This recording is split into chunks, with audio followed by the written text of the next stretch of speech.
عورتوں کو خاص طور پر تحفہ دے کر شوہر یا والدین یا بہن بھائی اس پر حق جتانے کی بار بار کوشش کرتے رہتے ہیں۔ سعودی عرب کی فتویٰ کمیٹی لجنۃ الدائمہ والافتاء کا فتویٰ آپ کی خدمت میں پیش کروں گا۔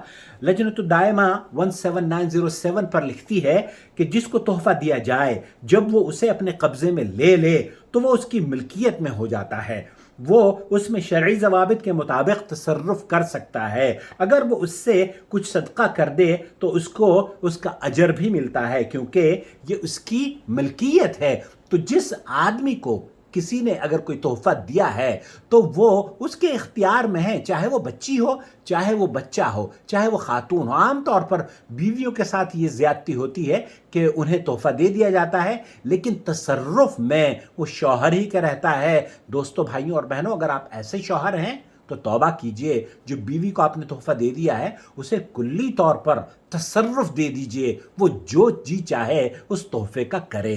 محمد عاقل، جدہ سے۔